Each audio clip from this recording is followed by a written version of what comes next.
Irmãos, vamos abrir as nossas Bíblias em Mateus capítulo 24. Versículos de 3 a 14. Tem por título o princípio das dores. Mateus 24, de 3 a 14.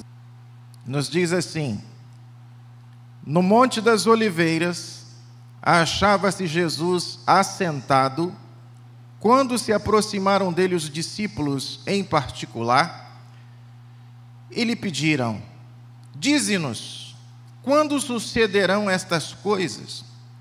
E que sinal haverá da tua vinda e da consumação do século?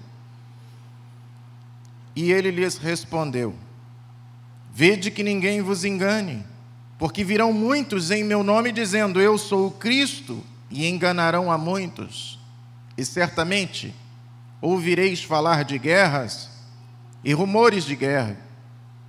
Vede, não vos assusteis, porque é necessário assim acontecer, mas ainda não é o fim.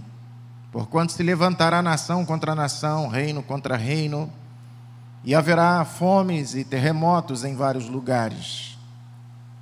Porém, tudo isto é o princípio das dores. Então sereis atribulados e vos matarão.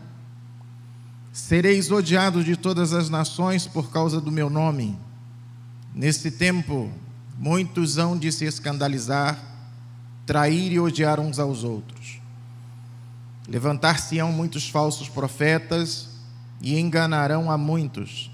E por se multiplicar a iniquidade, o amor se esfriará de quase todos. Aquele, porém, que perseverar até o fim, esse será salvo. E será pregado este evangelho do reino por todo o mundo, para testemunho a todas as nações. Então virá o fim. Aquele, porém, que perseverar até o fim, esse será salvo. Muito bem. Irmãos, eu me lembro, alguns meses atrás, já alguns poucos anos atrás, um pastor amigo meu ficou viúvo, e ele, com toda a tristeza que ele estava atravessando, ele me falou uma coisa que de vez em quando eu penso também. Ele disse assim: eu fico pensando nas pessoas que não têm Jesus, nas pessoas que não têm certeza de salvação, que não têm esperança de um novo momento, de uma nova etapa, de uma nova vida futura com Deus. Como é que elas passam pelas dificuldades? Como é que elas passam? E eu fico pensando a mesma coisa também.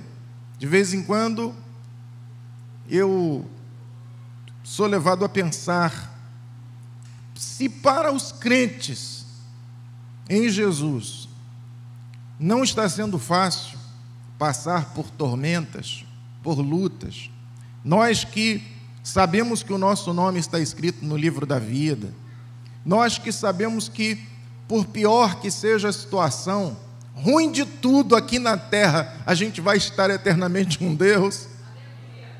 Nós que conhecemos as Escrituras, que temos a palavra que nos comunica a esperança futura, a palavra que nos ajuda em todas as áreas da vida. Se está difícil para nós, imagina para aquelas pessoas que não podem contar com nada disso. Imagina para aquelas pessoas que não têm esses recursos didáticos de Deus, sobrenaturais de Deus, para tocar em suas vidas. Eu fico pensando nisso.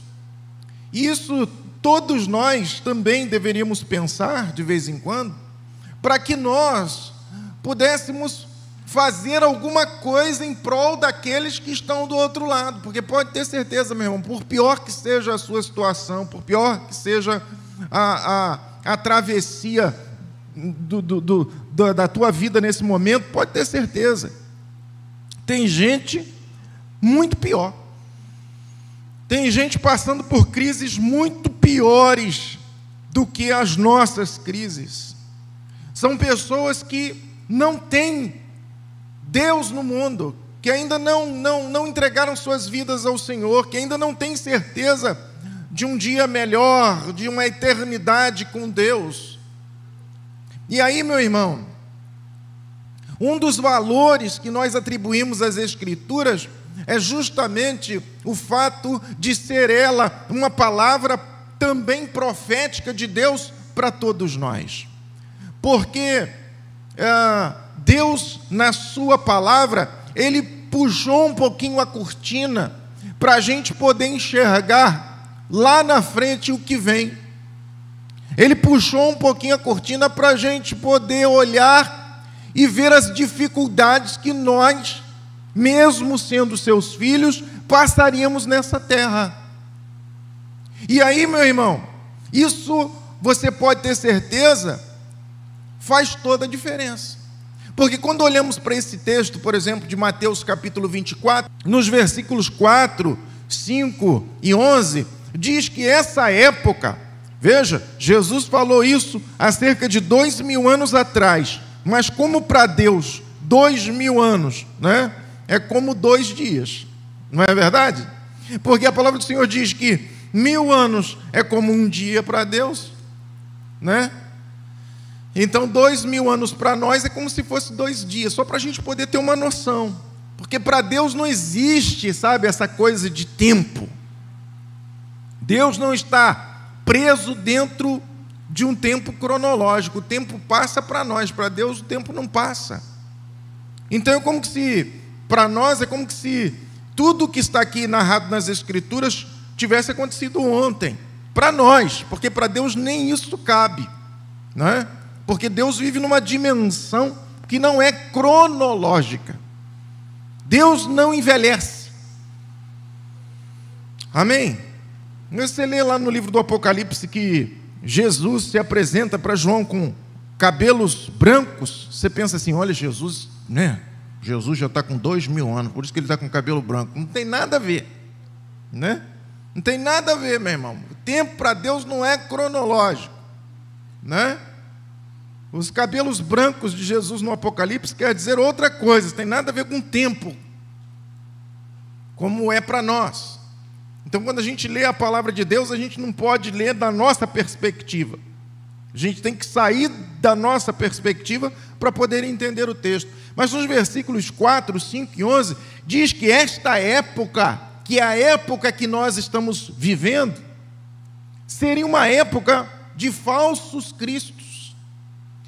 Portanto, de falsos messias, de pessoas que se apresentariam para os seres humanos como salvadores da pátria, como salvadores do mundo, como sendo aquelas pessoas que diriam, eu tenho a solução para o seu problema, ande por este caminho que eu também já passei e você será bem-aventurado. E muitas pessoas estão indo atrás desses messias. E agora preste atenção, não estou falando necessariamente do aspecto religioso. Eu não estou falando necessariamente de líderes religiosos que vêm e dizem, eu sou o Cristo, como aquele doido que fala, porque é o meu pai, uma coroa de plástico na cabeça, né? Cabelo comprido, e fica falando, porque quando eu estava na terra, você sabe de quem eu estou falando, não é? Não estou falando de pessoas necessariamente que fazem isso, mas de pessoas que propõem algum caminho de salvação na terra, ou de algum caminho diferente, de algum caminho melhor, e que as pessoas abrem mão de seguir o caminho de Deus para seguir o caminho dessas pessoas e se acabam, né, na tragédia posteriormente. Então essa época que nós estamos passando é uma época de falsos cristos, é uma época de falsos de falsos messias. Também é uma época de guerras e rumores de guerra. Diz o versículo 6, na primeira parte, você pode ver aí, e certamente ouvireis falar de guerras e rumores de guerras.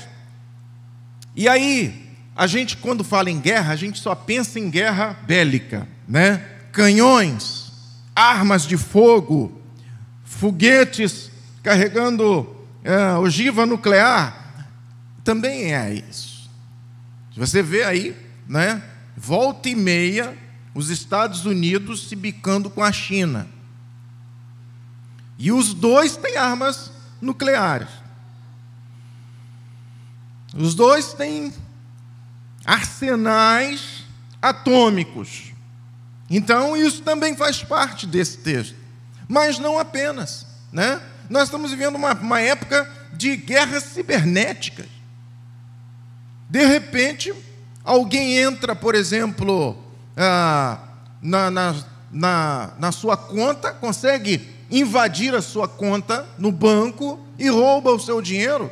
De repente, alguém invade o seu celular de alguma forma, clona o seu celular, clona o seu número, o seu WhatsApp, e isso tem acontecido em dimensões internacionais.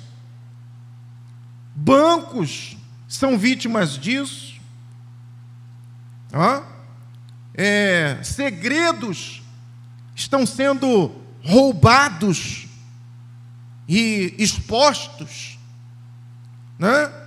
Não sei se vocês viram, outro dia apareceu um comercial de um camarada que encontra com outro na rua e diz para ele assim: por favor, eu queria tirar uma foto com você.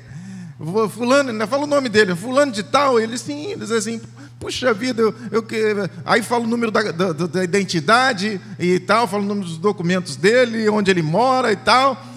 Pede para tirar uma foto com ele. Diz: eu quero tirar foto com você, não sou famoso, você não me conhece. Ele falou assim: não conheço você pessoalmente, em outras palavras, né? Mas conheço seus dados.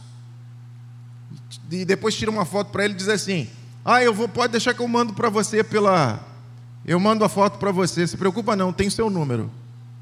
Né? Então você pensa que você está resguardado. Você guarda as suas senhas e pensa que a sua senha é só você que tem, né?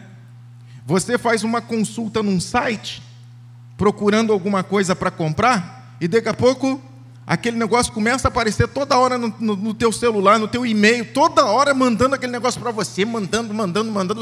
Você entra agora num outro site, em cima daquilo que você está visitando, aparece uma outra tela mostrando aquilo que você estava procurando outro dia. E você diz: que negócio é esse? Que coincidência. Você está sendo fiscalizado o tempo todo, né? Nós estamos aí, guerras cibernéticas, guerras comerciais. É um país querendo engolir o outro. Uma atenção especial aí para aquele país que tem o mais populoso do mundo. Ele está se alastrando. Ele não quer ficar só como o mais populoso do mundo, não. Ele quer tomar os outros países também. E está fazendo isso através do dinheiro. País comunista, mas que agora descobriu o lado bom do capitalismo, juntou as duas coisas e está querendo dominar o mundo. Então, isso também faz parte desse texto aqui, ameaças de guerras, rumores de guerra, uma época de perseguições aos cristãos no mundo. Versículo 9 fala que sereis atribulados e vos matarão, sereis odiados de todas as nações por causa do meu nome. Irmãos, quem diria que os cristãos seriam perseguidos em países chamados cristãos? A perseguição aos cristãos está aumentando no mundo. Ainda temos as traições, versículo 10, Neste tempo, muitos hão de se escandalizar, trair. Então, veja, traições, marido traindo mulher, esposa traindo marido, e não apenas traição conjugal, mas traição em todos os âmbitos. Traição no âmbito político, traição entre amigos. Traição é um tempo, é uma época de traição, é uma época de crescimento geométrico da maldade. As pessoas, sabe, estão se aperfeiçoando na maldade, e automaticamente, à medida que aumenta a maldade, também diminui o amor. Aumenta a maldade, diminui o amor. Também está lá no versículo 12, na primeira parte e na segunda parte do versículo. Não é? O que está lá? E por se multiplicar a iniquidade, o amor se esfriará de quase todos. Não é? Alguns aqui viram um vídeo que está rolando por aí, né? As pessoas estão mandando umas para as outras, de uma mulher que entra na casa, e não se assusta, meu irmão. A gente está vendo e a gente fica assim, mas aquilo ali acontece toda hora.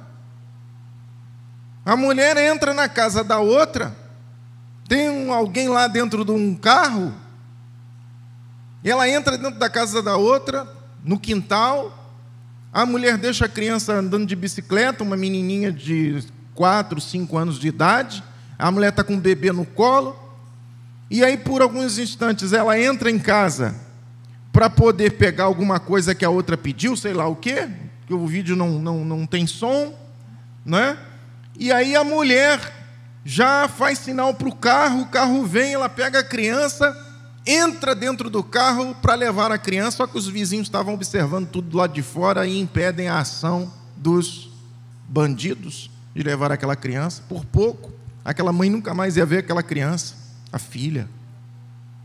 Isso é a maldade das pessoas, é a maldade aumentando. E aí as pessoas vão ficando o quê? Cada vez mais frias. As pessoas vão ficando cada vez mais... Quando você pede alguma coisa para ajudar alguém, as pessoas dizem assim, eu não quero saber de ajudar ninguém. Ninguém presta. O amor vai se esfriando, diz a palavra, de quase todos. Não sei se você viu também um outro vídeo mostrando, num estado que eu não sei qual aqui do nosso país, a fiscal saindo, visitando alguns lugares, pegando alguns lugares que estavam, lojas que estavam abertas, ela entra lá, diz que aquele estabelecimento está sendo multado, manda fechar, e a pessoa em lágrimas, chorando, porque abriu um instantinho para poder pagar, ver se conseguia vender alguma coisa para pagar umas coisas. A pessoa está cheia de conta para pagar, e ainda vai pagar multa. A pessoa começa a chorar, e a fiscal diz assim, eu não posso fazer nada. Se eu não multar você, eu vou ser injusto com os outros, porque os outros eu multei, por que eu não vou multar você? Eu fico pensando, a que ponto chega a maldade? A que ponto chega a maldade das pessoas? Então, nós estamos vivendo esse tempo. Um sujeito que vai morar com a outra, que eu não sei até que ponto está envolvida na coisa, né? A polícia vai dizer.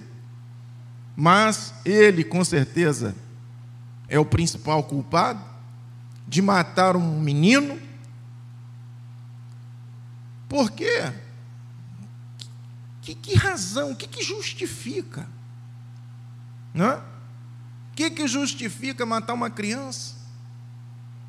Então você vê aí, esse é o tempo que nós vivemos. Essa é a época que Jesus havia profetizado.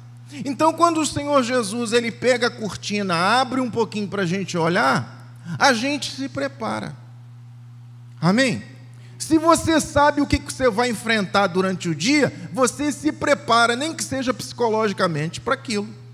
É muito melhor você se preparar para alguma dificuldade do que você ser pego de surpresa. Sim ou não? Então, a palavra do Senhor, ela é boa até nesse sentido, porque ela nos avisa o que nós vamos passar, ela nos avisa sobre o que nós estamos passando. Você lê as Escrituras e diz assim, é por isso que nós estamos passando o que nós estamos passando. Mas a pessoa, por exemplo, que não conhece as Escrituras, fica em crise e diz assim, por quê, por quê, por quê? Ela não sabe, ela não conhece. Então, irmãos, nosso tema é como agir no tempo do fim. Como é que eu e você temos que agir nesse mundo? Como é que eu e você podemos fazer para podermos passar por esse mundo perverso? Para enfrentarmos as crises desta época difícil. Então, meu irmão, diante de todas essas malignidades, há uma coisa especial a fazer, que a palavra do Senhor nos diz: persevere. Amém? Persevere. Está escrito no versículo 13, olha lá. Aquele, porém, Jesus falou tudo o que ia acontecer, como é que ia acontecer, as dificuldades, etc, etc, etc. Mas no versículo 13, Jesus disse: aquele, porém, que perseverar até o fim, não é até o meio não, viu, irmão? Também não é até o final do segundo tempo não, viu, irmão? Também não é até o meio da prorrogação depois do segundo tempo, não é até o fim. Aquele, porém, e esse é um outro mais de Deus na Bíblia. Já reparou? Quantos mais de Deus tem? Situação que você vai passar é crítica, mas aquele que perseverar até o fim, esse será salvo.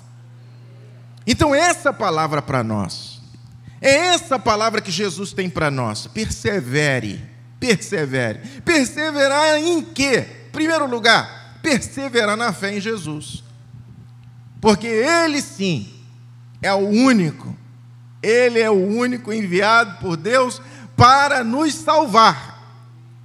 Ele sim é o único que tem a chave da nossa vitória. Ele sim é o único que não só sabe o caminho, mas Ele é o caminho. Ele sim não apenas diz a verdade, mas Ele é a verdade. Aquele que perseverar na fé em Cristo.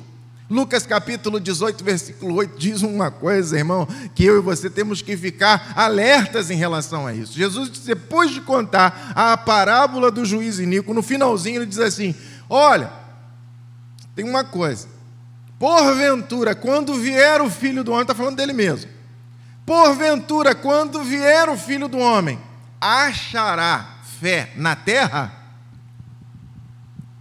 O que Jesus está dizendo é o seguinte: quando eu voltar, outra coisa que também vai estar escasso: a fé. A fé em quem? Nele. Infelizmente, irmãos, muitas pessoas, desde que Jesus foi assunto aos céus, desde que Jesus voltou para o Pai, tem muita gente que está abandonando o caminho. Não é de agora. Hoje, mais do que nunca, claro, está mais próximo à volta de Jesus. Quanto mais próximo à volta de Jesus, mais crítica é a época, mais difícil são os tempos.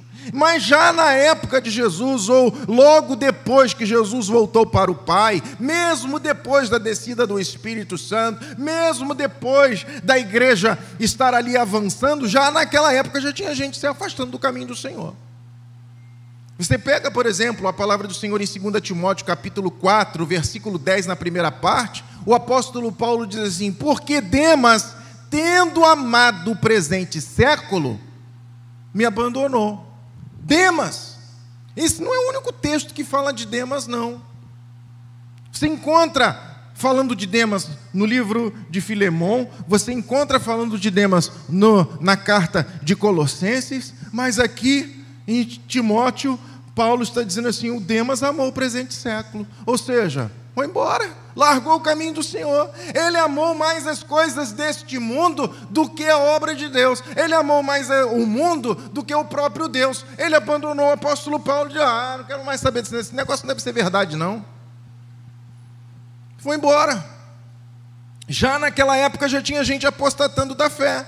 E hoje, você pega, meu irmão, as fotos. Eu tenho muitas fotos até, essas fotos impressas e fotos digitais, e você de vez em quando observa as programações antigas da nossa igreja, né?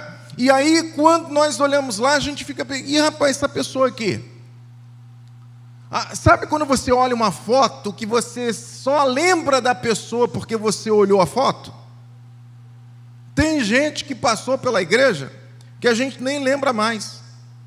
Onde é que está isso aqui? Especialmente os jovens, né? Porque jovem é assim, muito volátil, né? Jovem é assim, muito inconstante. Então você olha ali às vezes a foto e você vê quantos jovens estavam no caminho do Senhor algum tempo atrás e hoje não sei por onde anda, abandonando o caminho do Senhor, afastados, desviados, se envolvendo com coisa que não presta, com coisa errada. Agora tem uma classificação nova: desigrejado. Irmãos, eu acho interessante que há alguns anos atrás, e aí eu fico pensando assim, não faz tanto tempo assim, a menos que eu já esteja velho e não saiba. Não faz tanto tempo assim. Algum tempo atrás, alguns anos atrás, você dizia, a pessoa que era católica, mas que não ia à igreja, não participava da missa, ela foi batizada quando era pequena na igreja católica, e aí quando alguém perguntava a religião dela, ela dizia assim: eu sou católico não praticante. Mas isso no meio evangélico nunca existiu naquela época. Naquela época não existia isso. O camarada, quando dizia assim: eu sou crente, primeiro tinha que ter coragem para dizer isso, né? O fato de dizer crente, eu sou crente, naquela época, para você andar com uma blusa escrito Jesus é meu salvador, só Jesus salva, coisa, você tinha que ter coragem, porque meu irmão, era uma perturbação do cão ser crente naquela época.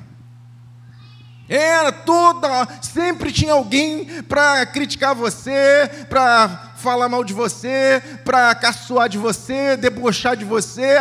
É Bíblia, fulano é Bíblia. Fulano agora entrou para a crença. Fulano agora não bebe mais porque agora ele é crente. Fulano nem olha, rapaz, era um terror. Mas o camarada, quando ele dizia eu sou crente, ele era crente mesmo. Hoje existe evangélico não praticante. Algumas pessoas dizem: qual é a sua religião? Evangélico não praticante. Que diabo é isso, hein?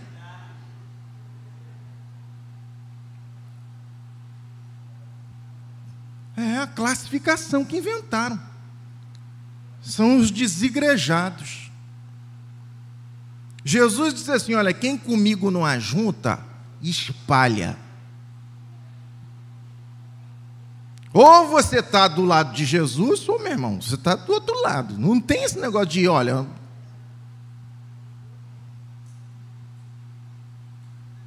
não tem isso não, meu irmão. Ou você está lá, ou você está aqui. A palavra do Senhor é muito clara, e esse versículo, então, como incomoda o povo desigrejado. A recomendação que diz: não deixemos de congregar-nos, como é costume de alguns. Os desigrejados já tinham lá quando o Hebreus foi escrito, não deixemos de congregar. Eu às vezes fico pensando assim: rapaz, isso está escrito nas escrituras, e o povo não obedece. Imagina se não tivesse escrito. Eu às vezes fico lendo a minha Bíblia e fico pensando: meu Deus, está escrito. Se não está escrito e o povo está fazendo, Está escrito para não fazer e o povo está insistindo em fazer. Imagina se não tivesse.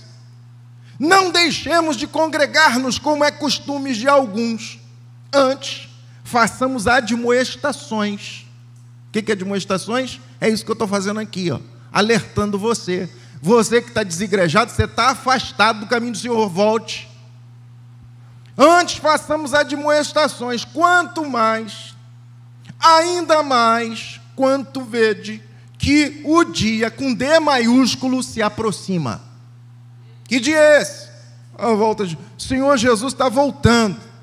O Senhor Jesus está voltando. Isso quer dizer o seguinte, ó, se você não está congregando, cuidado, Jesus está voltando. Isso quer dizer o quê? Que Jesus só vai buscar quem? Quem estiver o quê? Congregando. Então, meu irmão, a fé em Cristo é para a gente perseverar. Onde é que você vai estar daqui a alguns anos, hein, meu irmão? Você é daqueles que está firme igual prego em banha? Hein, irmão? Diga aí, como é que está a sua situação? Você está firme mesmo? Deixa eu te dizer uma coisa, no meio do povo de Deus, há um povo que só Deus conhece. Porque tem gente que está congregando, mas também está descongregado. Inventei agora. Jesus estava falando a respeito de comer a sua carne, beber o seu sangue. Jesus está falando todo o aspecto simbólico de ter um pacto com Ele. Jesus diz assim, olha, se você não comer a minha carne, se você não beber o meu sangue, se você comer a minha carne e beber o meu sangue, o pessoal que estava ouvindo a palavra disse assim, duro é ouvir esse discurso. Você sabe que lá na época apostólica, os cristãos eram chamados de canibais por causa disso? Porque quando eles participavam da ceia, eles diziam, nós estamos comendo o corpo de Jesus. Então, falavam mal dos cristãos assim, cuidado com essa raça, eles são canibais. Jesus estava falando isso, e eles disseram, duro é ouvir esse discurso, quem pode suportar? E o pessoal começou a sair. Jesus começou a apertar, e é sempre assim, meu irmão. Na hora que o discurso está a favor, todo mundo quer ficar. Na hora que o negócio começa a apertar, o povo começa a espirrar. E começaram a sair. Só ficaram os 12.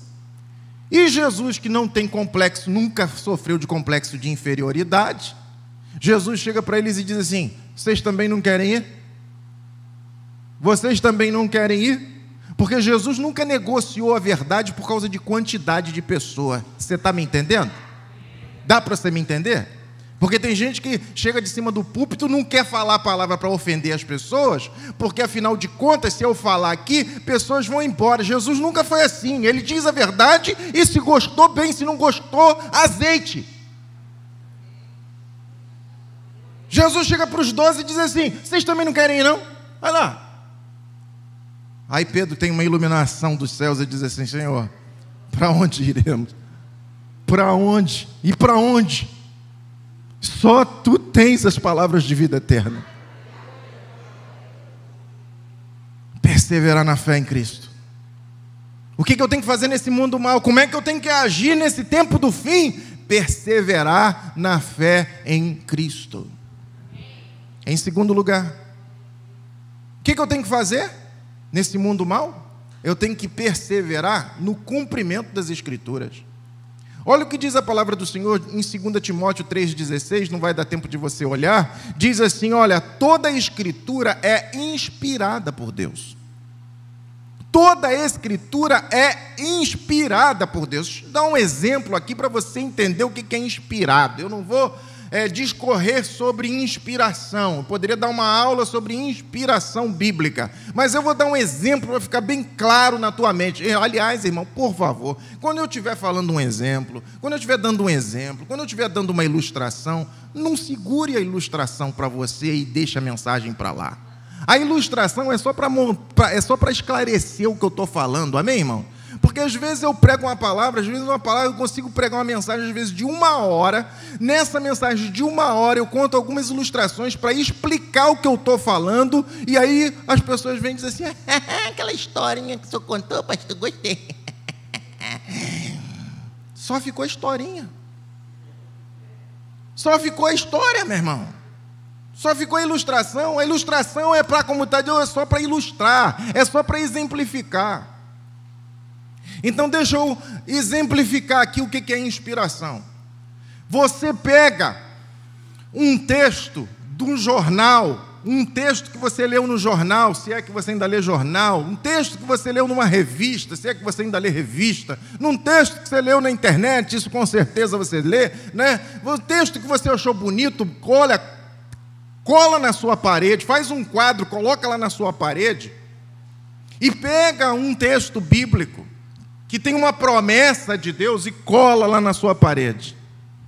Deixa eu dizer para você, o texto bíblico tem o dom de mudar a vida de quem lê.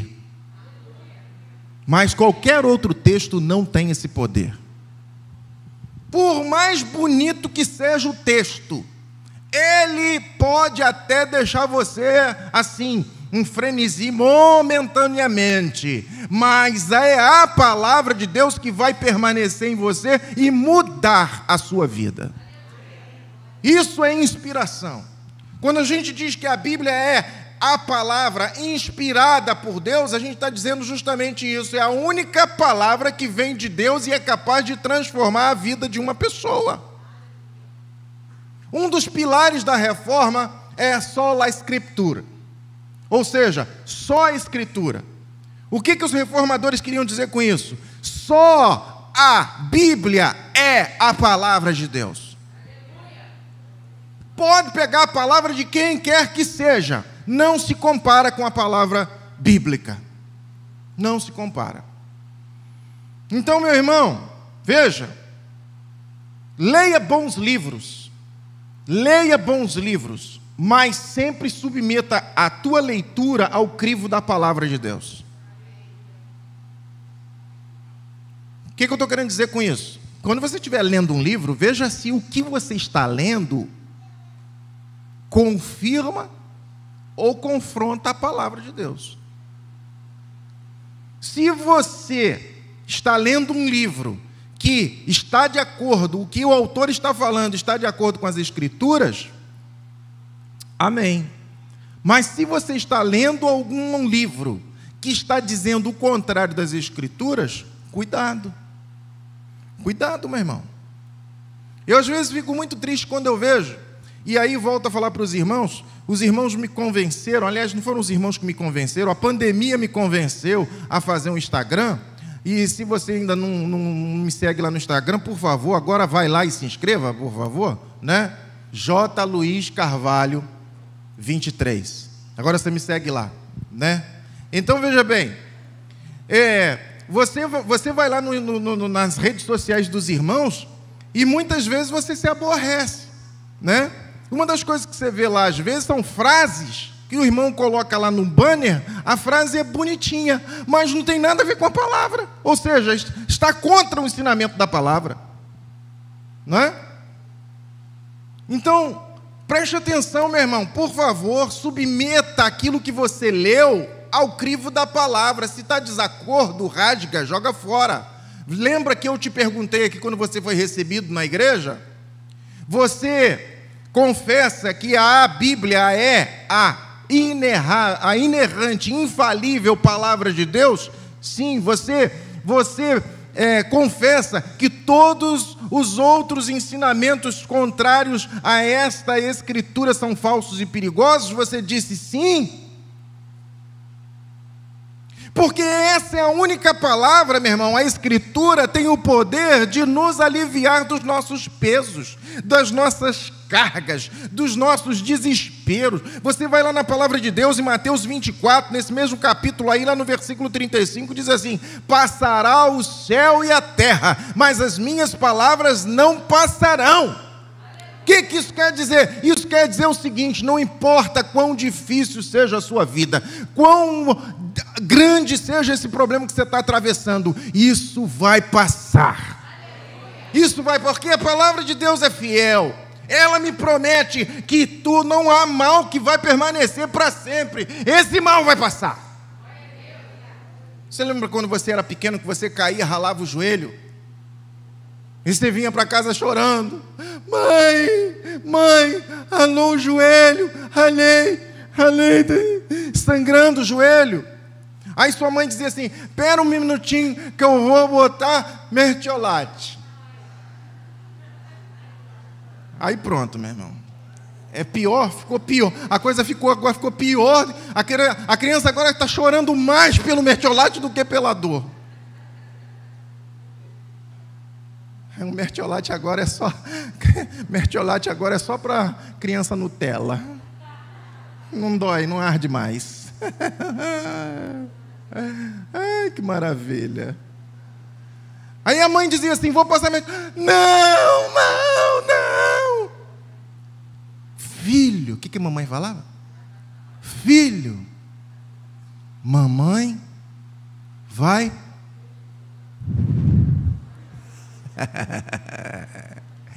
Mamãe vai soprar, vai passar. Essa palavra aqui é Deus falando conosco. O coração está apertado, está angustiado, está ansioso, o coração está pulando, parece que vai sair pela boca, está me dando sudorese, à noite eu acordo com a cama toda molhada. Jesus está falando para você: vai passar. Vai passar. Vai passar. As Escrituras têm o poder de renovar nossa esperança. Coisa pior que tem na vida é a pessoa perder a esperança. É a pessoa ficar pensando assim: como é que vai ser isso amanhã? Ou será que eu vou ter amanhã? Por isso que aquela música diz assim: porque ele vive, posso crer no amanhã. Porque a pior desgraça que pode acontecer na vida de uma pessoa é ela pensar: não sei se vai haver amanhã. Romanos 15, 4 diz assim: pois tudo que no passado foi escrito. Na sua versão está escrito: pois tudo que outrora foi escrito, para o nosso ensino foi escrito, a fim de que pela paciência e pela consolação das Escrituras tenhamos esperança. Repita comigo: esperança. A palavra de Deus tem o dom de renovar a nossa esperança. Ah, meu irmão, o caminho do desviado em relação às Escrituras. Você veja aí. Como é que o desviado ele desvia? Não é?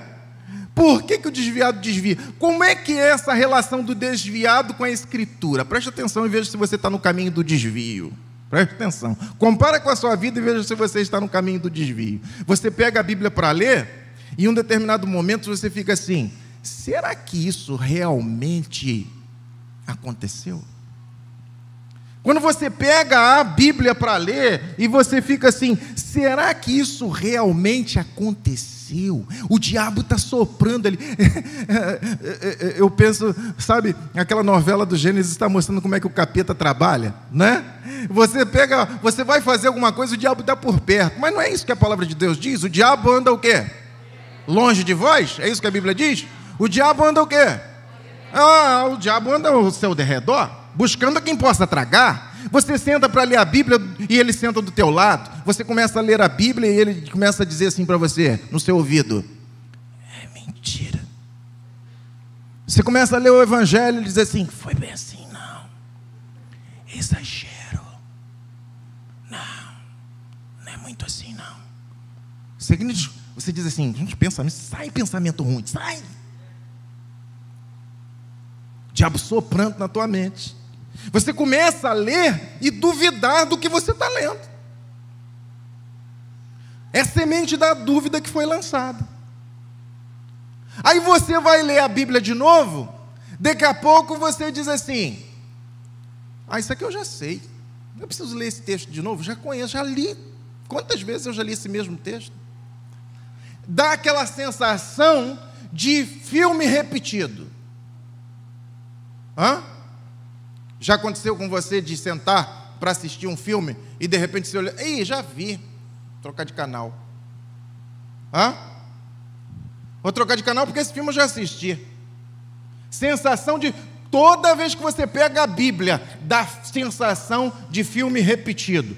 Esse é o caminho do desviado, é o caminho do desvio. Outra, daí começa a acontecer o processo suave de substituição das Escrituras por outras leituras. Aí você, daqui a pouco, já não lê mais tanto a palavra. Pouco você pega na Bíblia para ler, mas você começa agora a ler os sociólogos, você começa a ler agora os psicólogos. E não é que está acontecendo isso demais na vida dos crentes? Você chama um pastor para pregar, o pessoal diz assim: pastor, já sei o que o pastor vai dizer, já conheço tudo que o pastor vai dizer. Agora, quando você chama um psicólogo para falar,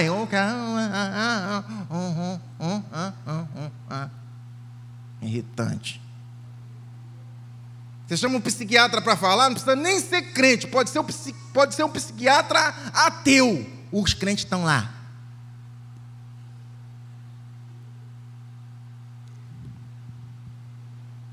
Irritante. Ele já começa a substituir a Bíblia pelo psicólogo, pelo antropólogo, pelo psiquiatra, pelo filósofo. Ele já começa a ler, agora os poetas.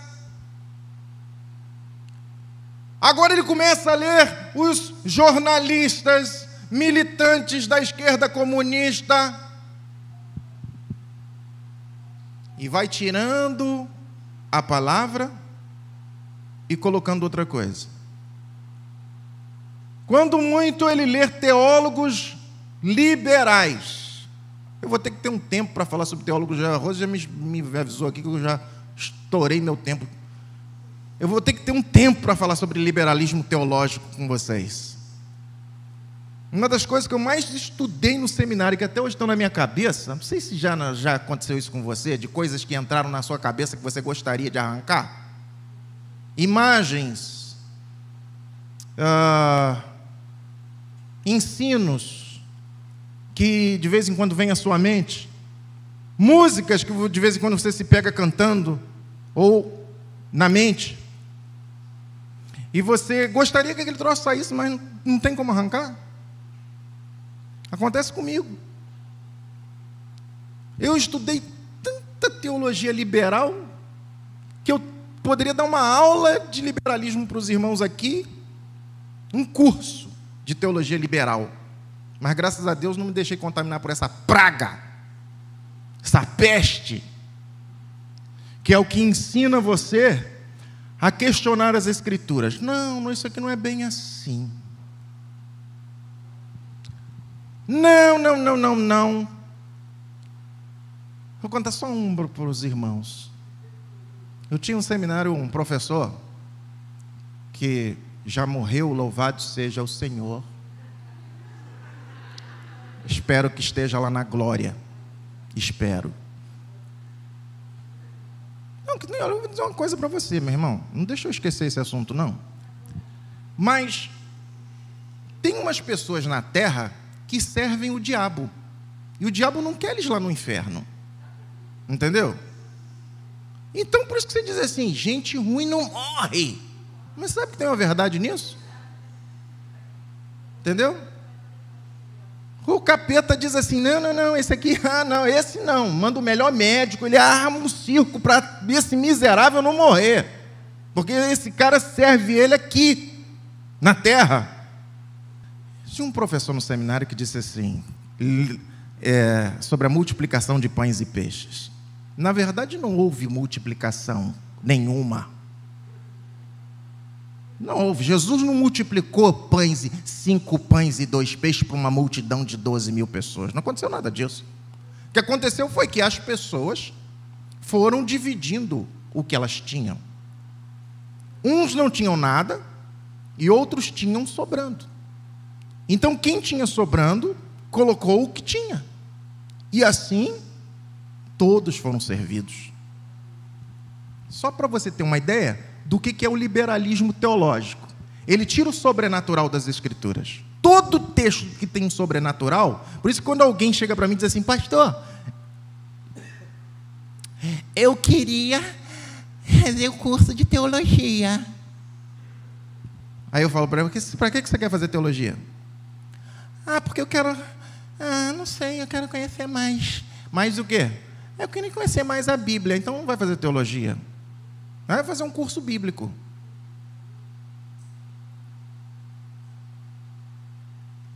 E você acha que todos me ouvem? Não. Muitos vão fazer assim mesmo. E depois quebram a cara. Depois que termina o curso de teologia, ele está quase ateu. Porque em muitos desses seminários está cheio de teologia liberal. Tira o sobrenatural da palavra e você fica com a pelanca. Entendeu? Você só fica com aquilo que é compreensível. Uma maneira de forjar as Escrituras.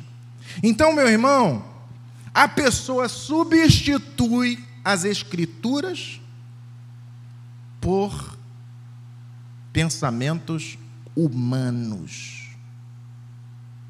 Já ouviu falar em humanismo? Muitas dessas faculdades, as melhores faculdades do mundo, Harvard,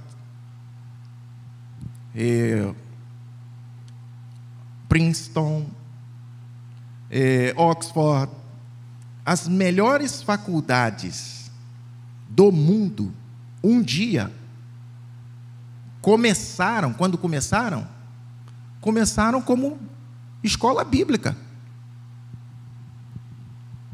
Hoje, essas pessoas que entram lá, saem ateias ou humanistas. Lugares onde na biblioteca não pode ter a Bíblia. Não sei se essa é a realidade dessas universidades, mas muitas por aí não pode ter uma Bíblia. Proibido. A Bíblia é um livro proibido em algumas faculdades, em algumas universidades. E aí o que acontece? Daqui a pouco ele rejeita a Escritura como palavra de Deus. E aí o que você acha que vai sobrar dessa vida? O que você acha que vai ser dessa vida? Hein? Então, meu irmão, minha irmã, essas são duas ações importantíssimas que nós temos que fazer e praticar nesse mundo mal. Nós temos que agir assim. Em primeiro lugar, nós temos que crer em Jesus e não abrir mão da fé em Jesus, perseverar na fé em Jesus. Nós temos que perseverar na palavra de Deus. A Bíblia é a palavra de Deus. Para o liberal, ela não é a palavra de Deus, ela contém a palavra de Deus. Mas esquece isso, tá, irmão? A Bíblia é a palavra de Deus. Quando você pega a palavra de Deus para ler, você não está pegando uma escritura comum. É por isso que tem tanta gente que se converte com apenas uma leitura de um versículo. Porque é uma palavra sobrenatural. Então, meu irmão, palavra de Deus para mim e para você nesta manhã: persevere na fé, persevere nas Escrituras, persevere, permaneça.